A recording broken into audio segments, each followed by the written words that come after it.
Great. Thank you very much, Julia, for this nice introduction and also for the invitation. I'm really happy to be here, have the opportunity to talk, to be back, really. I also saw some familiar faces in the audience. That's really nice. And Julia already said everything there is to know about me. I'm currently in Leipzig at the Institute of Psychology. And in my research, I'm focusing on the predictors of pro-environmental behavior, both in work and non-work contexts. And another field of research is emotional responses to climate change. And today I will talk about a specific emotion, which is climate change anxiety. And I will mainly present the results of a meta-analysis we did on this topic that summarizes what we already know about this phenomenon, but also reveals what we don't. And I hope I can also underline why it's really important that we keep on doing research on this topic. Okay, let's get started. I guess all of you are very familiar with climate change and what is happening, wildfires, floodings, droughts, and so on. And we're all very aware that this will have negative effects on our physical health. This will have negative effects on our social life, for example, political instability or fights over resources. But what many people don't know yet is that it also has significant effects on mental health, as Julia already said. Only recently, psychologists are joining the debate and pointing at the possible psychological reactions to this crisis, from anxiety and depression to post-traumatic stress disorders. So there's a new focus on this topic. And maybe when you look at those pictures or when you think about climate change, you also feel anxious or worried about what will come and what will happen. And you're certainly not alone with that. So prevalence rates for climate change anxiety are rising because many people have, on some level, understood that it is an existential threat to well-being, but also maybe to long-term survival. And climate change anxiety is a very broad construct, and there are many different definitions and conceptualizations out there, and other terms such as eco-anxiety and eco-worry and so on. And if you want to summarize them all, it's anxiety and or worry which is related to climate change. So this is a very broad definition, and we will also see why this can be problematic. But at the moment, everything that expresses anxiety or worry related to climate change is summarized under this term. And as I said, prevalence rates are rising. For example, in the US, the percentage of individuals who indicated that they are worried about climate change increased from 51% in 2010 to 65% in 2023. And the BBC also found that search queries around climate anxiety increased 27-fold in the first 10 months of 2023 compared to the same period in 2017. So many people are experiences feelings of anxiety and worry, and I also brought a study that received a lot of attention. It's already 4 years old, but it's a very significant study. So I wanted to show the results to you. It's a study conducted by Caroline Hickman and her colleagues from the University of Bath. And they researched climate anxiety among young people between 16 and 25 years, quite a large sample of 10,000 participants. And this study focused on the global north and south. And this is very unique because most of psychological research is conducted in the global north. And they selected 10 countries for this study, 5 from the global north and 5 from the global south.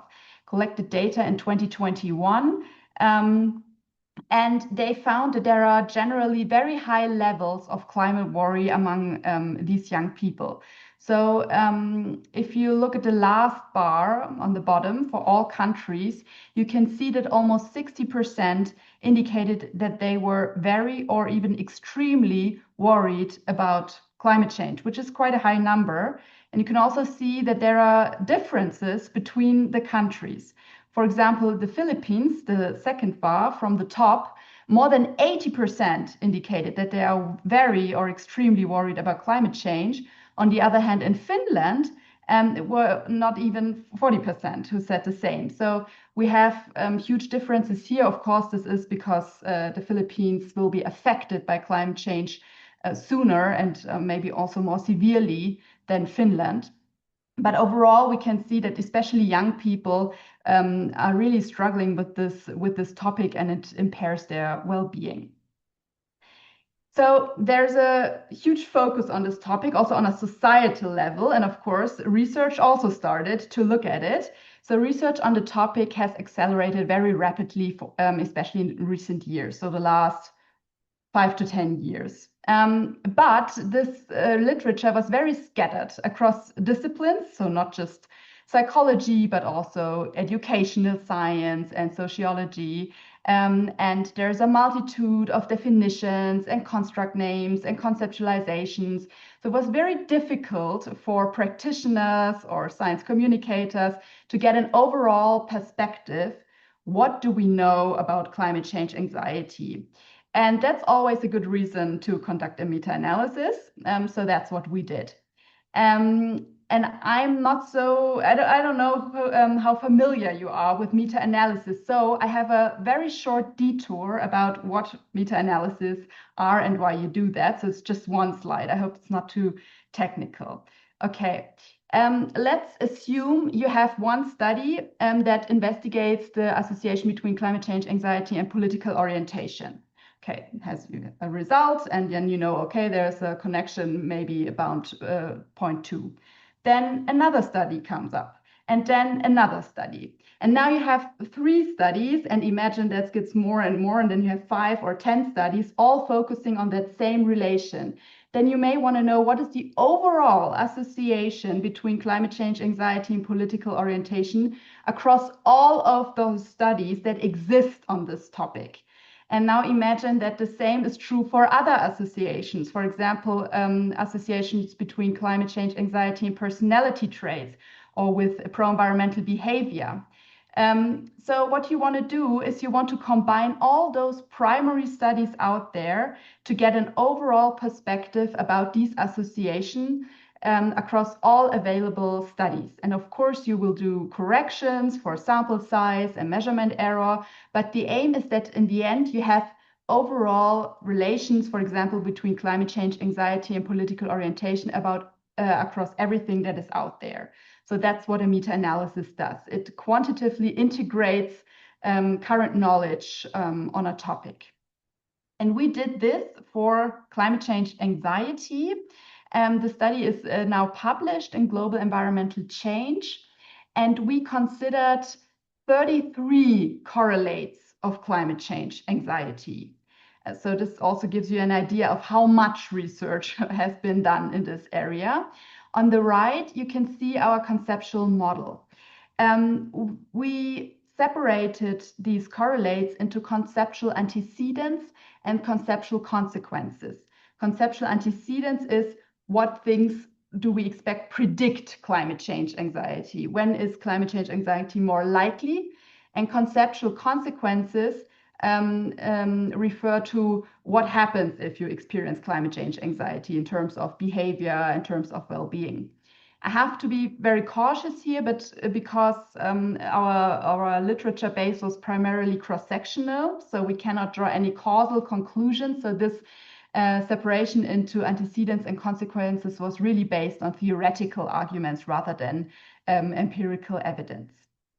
And as you can see, we have different categories here. So the first are demographics. So we looked at the association between age and climate change anxiety, for gender, for educational level. Then we considered the big 5 personality traits.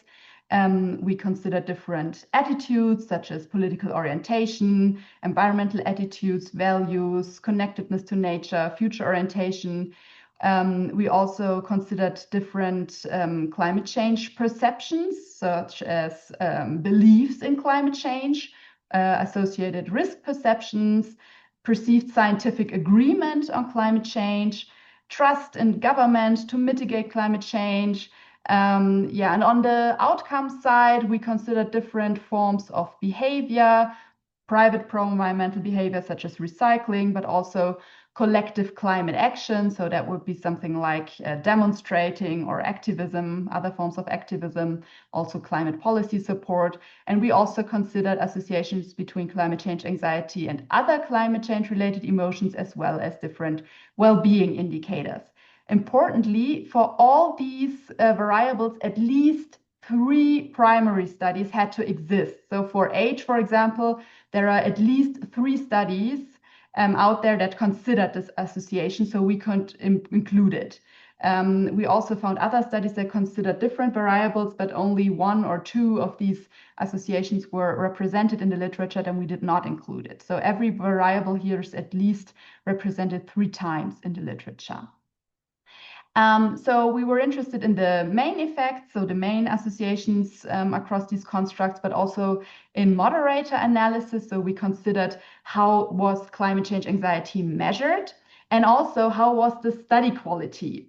Because in the meta-analysis, you try to include everything there is, also doctoral dissertations and master theses, and the quality varies quite a lot across these studies.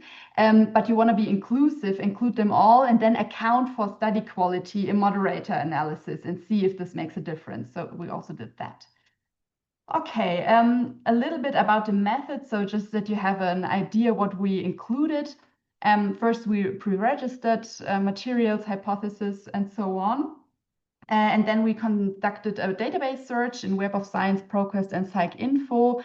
We also looked through conference proceedings and sent letters via professional mailing lists to researchers in the field, asking for unpublished materials. And we had a very broad keyword base because we could not just look for studies on climate change anxiety, because others call it climate worry, others call it eco-anxiety, others call it climate distress. So we had to be very broad here. And on the right side, you can see the Prisma chart. That's normally how the literature search process is described in meta-analysis. And in the end, as you can see on the bottom, we came up with 94 studies that were included in this meta-analysis, representing 170,000 participants from around the world. That's all for the method part here. I will now jump right into the results, but if you have more questions how we did the meta-analytic procedures and so on, you can, of course, ask questions afterwards.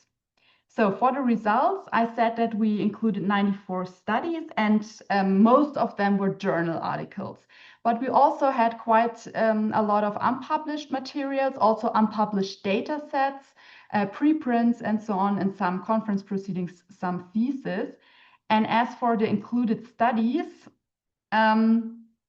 we had studies from around the world, but again, we can see this dominance of studies from the global north. So most studies were from Germany or from the US. I think we had 1 study from Nigeria, from India and China, some studies from Australia, but there's a huge imbalance of where the studies were conducted. Now before I come to the main results, an interesting fact about the measurement of climate change anxiety, because as I said, there are many operationalizations out there. And we compared 2 operationalizations which are very extreme. So many studies use the climate change anxiety scale. It's very popular. It was developed by Clayton and Carassia, and an example item is, my concerns about climate change interfere with my ability to get work or school assignments done. So it's a very impairment-focused scale, and not many people would report high levels there, because of course many people are worried, but not to a degree that it impairs their daily functioning. On the other hand, there were studies that just included a single item, I worry about climate change. And there's a huge difference in these conceptualizations of climate change anxiety. Is it adaptive worry, or is it almost pathological anxiety? And then we looked at the mean values for these different measurements of climate change anxiety on a 5-point scale from 1, not at all worried or anxious, to 5, very worried or anxious. And across all the studies that used this Clayton and Karassia scale, the mean was 1.8, so very low. So the prevalence of people experiencing these impairing levels of climate change anxiety was really low. But the mean value for studies using these single items for worry was 3.49, so a normal in the middle value. So the prevalence for people experiencing more adaptive levels of worry was higher. So clinical anxiety seems to be less common, and it's therefore important to not pathologize climate change anxiety, as is sometimes done, because the levels of really impairing anxiety are very low. Okay, so this was just a detour on the measurement. Now to the main results. I brought them here in graphical form, not in table form. I thought that's maybe easier to follow. We will go through this step by step. So what you can see here are the effect sizes represented by these little diamonds. Now the middle of the diamond represents the effect size. Effects can range between -1 and +1. And as you can see, the diamonds have different sizes. Sometimes they're broader, sometimes they're more narrow. And these are the confidence intervals. And the more studies we have on an association, the smaller is the confidence interval because the more certainty we have over this relation. For example, for the demographics, you can see that these diamonds are very small. So the confidence intervals are very narrow. This is because many studies assess demographic variables, so we were able to base these associations on a lot of studies, like 60 or 70 studies. So we're very certain about this relation. On the other hand, for personality traits, these are much larger because I think most of them were only considered in 3 studies. So there's much more uncertainty about the real relation in the population. So the confidence intervals are broader. And an association is significant if the confidence interval does not include 0. So as soon as this diamond includes 0, it's not a significant effect. We can't really say if it's positive or negative. So that's how to read it. Let's go through it for the demographics. As you can see, climate change anxiety was more likely for younger individuals and for women. The association for education level was not significant, it includes 0, but it was more likely for younger individuals and for women. For the personality traits, we only find a significant association for neuroticism. So climate change anxiety is more likely among individuals who are more emotionally unstable. We did not find effects for the other personality traits. As for attitudes, I don't think that's very surprising. We found that climate change anxiety is more likely among those with more left-leaning political orientation, those with stronger environmental attitudes and values, those with a stronger nature relatedness, and those people who tend to focus on the future more as on the present. So that's not very surprising, I would say. Now, part 2 of the antecedents for climate change evaluations.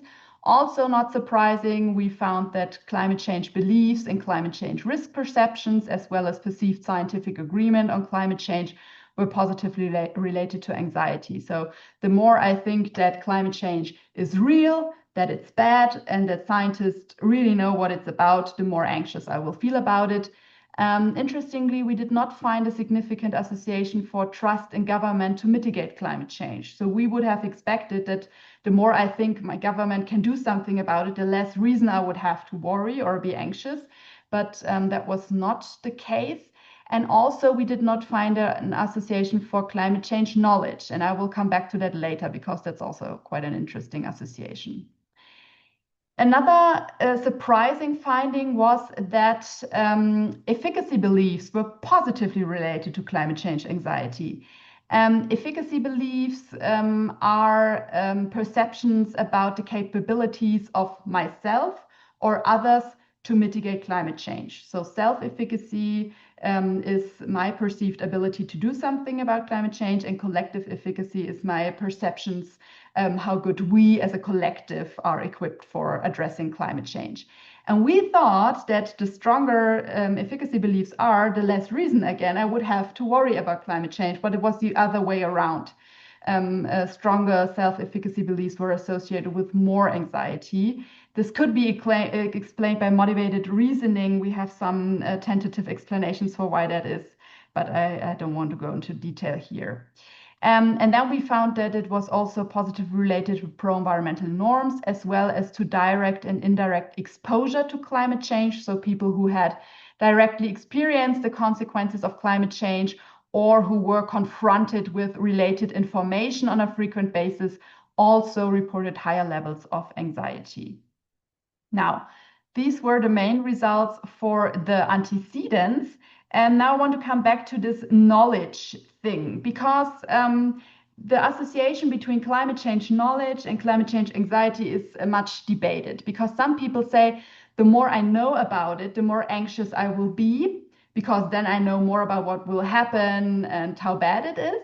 But others say knowing about it gives me control, and that will decrease levels of anxiety. So we looked more closely at this association, and I already introduced these different measurements of climate change anxiety, this very impairment-focused climate change anxiety scale, and the single item worry item. And then we considered this association separately for those two and found that for the climate change anxiety scale, there was no association with knowledge. But for worry, there was a positive association, as we would also have expected. The more I know, the more I worry. So again, it really seems to matter how climate change anxiety is conceptualized and measured. And then we also considered the measurement of knowledge, because some studies did knowledge tests. So what is the greenhouse gas, for example? And some assessed self-rated knowledge, which can be quite different from actual knowledge. And again, we did not find an association when knowledge tests were used, but we did again find a positive one for self-reported knowledge.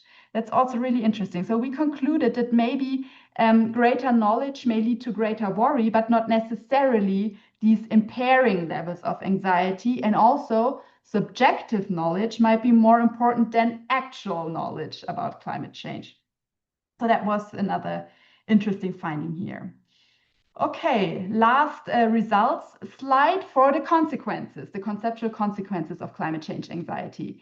As expected, it was positively related to different forms of pro-environmental behavior, private pro-environmental behavior, recycling, and so on, but also participation in collective climate action, such as activism, demonstrating, and also climate policy support, so acceptance of climate policies.